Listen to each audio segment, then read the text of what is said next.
আল্লাহুল্লাযী লাহু মা ফিস সামাওয়াতি ওয়া মা ফিল আরদ। আল্লাহ পাক রব্বুল আলামিন বলেন, আসমান জমিনের মধ্যে যা কিছু আছে সব আল্লাহর। কার? আল্লাহর। আল্লাহুল্লাযী লাহু মা ফিস সামাওয়াতি ওয়া মা ফিল আরদ। আমি যা দেখি আর না দেখি, আমার পায়ের নিচে কি আছে এটাই তো আমি জানি না। আমি যেখানে পা ফেলতেছি এর নিচে কি আছে সেই খবরে আমার সব খবর রাখেন কে? আল্লাহ। কারণ এগুলার মালিক কে? আল্লাহ। আল্লাহ বলেন, আসমানের জমিনের যা কিছু আছে তোমরা দেখো না দেখো, সব কিছুর মূল মালিক হলাম আমি আল্লাহ। জমিনের মধ্যে যা কিছু দিতেছি তোমাদেরকে ব্যবহারের জন্য, এগুলার মূল মালিক হলাম আমি আল্লাহ। মালিককে আল্লাহ পাক রব্বুল আলামিন বলেন, বান্দারে জমিনের মধ্যে যা খাইতেছো যা পড়তেছো সব কিছুর মূল মালিক হলাম আমি আল্লাহ। তোমাদেরকে আমি আল্লাহ ক্ষণিকের জন্য সেগুলার মালিক বানাইয়া দিলাম। এই পাওয়ার পেয়ে কিন্তু তোমরা বেঈমানি করবা না। এই সাময়িক সুযোগ পাইয়া বেঈমানি করবা না। দোকানদার তার ম্যানেজারকে 1 কোটি টাকা দিয়া বসে গেছেন, টাকাটাকে হেফাজত করো। টাকাটা তার হাতে বুঝাইয়া দোকানের মালিক সৌদি আরবে গেছেন হজ করার জন্য।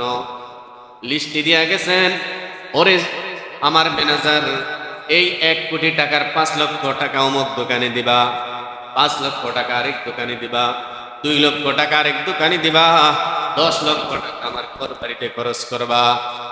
ইমানদার ম্যানেজার যদি হয়, আমানতদার সৎ ম্যানেজার যদি হয়, মালিক যেভাবে বলছেন পুরা টাকাটা সেভাবে খরচ করবে কিনা?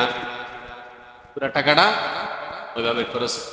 আল্লাহ পাক রব্বুল আলামিন বলেন, বান্দারে যত সম্পদ তোমার আছে, যা কিছু তুমি মালিক হইছো, এগুলার মূল মালিক হলাম আমি আল্লাহ।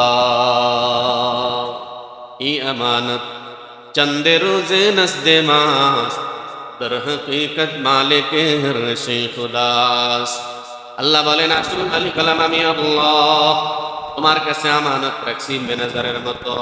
আমি আল্লাহ যেভাবে যেটা দিতে বলছি সেটাকে দিবা। আমি আল্লাহ বলছি 1 কোটি টাকার মালিক যদি তুমি হও, 2.5 লক্ষ টাকা আমি আল্লাহর রাস্তায় দিবা। তুমি যদি সৌদি আরব আসা যাওয়ার মালিক হও, টাকা পয়সা যদি তোমার থাকে, তুমি হজ করো, কোরবানি আসছে করো, কোরবানি করো, এগুলো আমি আল্লাহ বন্টন করে দিতেছি। আশেপাশে যদি গরিব থাকে একটা অংশ গরিবদেরকে দাও। এইটা গেল সম্পদের ব্যাপার। এবার আল্লাহ বলেন, বান্দারে দেহ দান করছি আমি আল্লাহ। এই দেহের মালিক কিন্তু তুমি না, তোমার কাছে আমানত রাখছি। ও বান্দা, চক্ষু দান করছি আমি আল্লাহ। এই চক্ষু কিন্তু মালিক তুমি না, আমানত রাখছি আমি আল্লাহ। হাতের মালিক কিন্তু তুমি না, এই হাত আমানত রাখছি আমি আল্লাহ। পায়ের মালিক কিন্তু তুমি না, এই পা তোমার কাছে আমানত রাখছি আমি আল্লাহ। সুতরাং যেই কাজে হাত দান করছি, আমানত রাখছি, ওইভাবে তুমি এই হাতটা চালাইবা। যেই কাজে আমি আল্লাহ পা দান করছি, পা আমানত রাখছি, ওই কাজে পা চালাইবা। যেই কাজে আমি আল্লাহ চক্ষু আমানত রাখছি, ওই কাজে তুমি এই চক্ষুর ব্যবহার করবা। ইন্না আরাদনাল আমানাতা আলাস সামাওয়াতি ওয়াল আরদ ওয়াল জিবালি ফাবাইনা আন ইয়াহমিলনাহা ওয়া আশফাকনা মিনহা ওয়া হামালাহাল ইনসান ইন্নাহু কানা যালুমান জাহুলা। সব কিছু আল্লাহর তরফ থেকে বান্দার নিকট আমানত। ওই যে গত জুমাতে আমি একটা উদাহরণ দিছিলাম, যেগুলা তো মূল, এগুলার আমার সব কিছুর দাতাকে আল্লাহ। এই চোখ যদি আমার না থাকতো, আমি চলতে পারতাম, রাস্তাতে দৌড়াইতে পারতাম। ভাই সৌদি আরব গেছে, ভাই সৌদি আরব গেছে, তো দেশে এক ভাই আছে গরিব, চিন্তা করছে ভাইয়ের বাড়ি তো গ্রামে, সেই গ্রামে মুফাসসলি ভাই মসজিদে আসবে যাবে রাতের অন্ধকারে, ওর একটা টর্চ লাইট দরকার। কি দরকার? একটা টর্চ লাইট দরকার। ভোর বেলায় মসজিদে আসে, এশার সময় মসজিদে আসে অন্ধকারে, একটা টর্চ লাইট হলে ওর ভালো হয়। বাজারে আসা যাওয়া করে একটা লাইট হলে ওর ভালো হয়। ভাইয়ের নিয়ত তো ভালো, ভাই দামি সুন্দর একটা লাইট ওকে হাদিয়া দিছে। এই লাইটটা কি আরেকজনের ঘরের মধ্যে সিনকাইটা চুরি করার জন্য দিছে? কি জন্য দিছে? মসজিদে যাওয়া আসা ভালো ভালো কাজে ব্যবহার করার জন্য।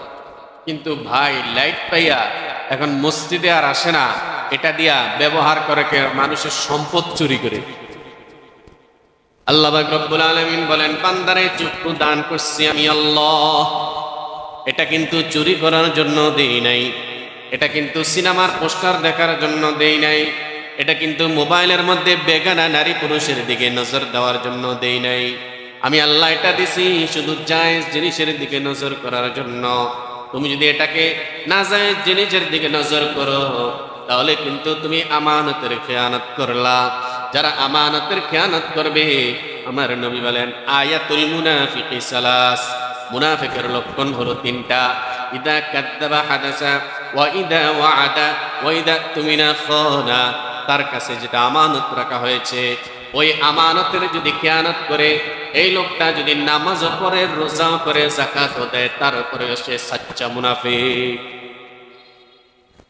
আমানতের খেয়ানত করলে আমার নবী বলেন এটা কি? মুনাফিক।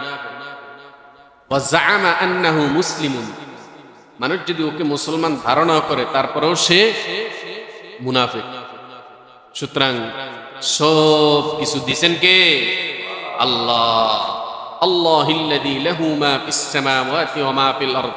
আমি আর আমার কিছু নেই, আসমান জমিনের মধ্যে যা রয়েছে সব কিছুর মালিক হলেন আল্লাহ।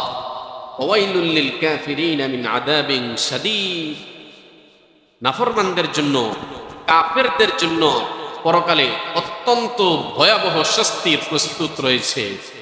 যারা এত সুন্দর সুন্দর কথাগুলোকে অবিশ্বাস করবে না, আমার আল্লাহ বললেন ওয়াইলুল লিল কাফিরিন, দুর্ভোগ কাফেরদের জন্য, আযাবিন শাদীদ, কঠিন শাস্তির দুর্ভোগ অপেক্ষা করতেছে।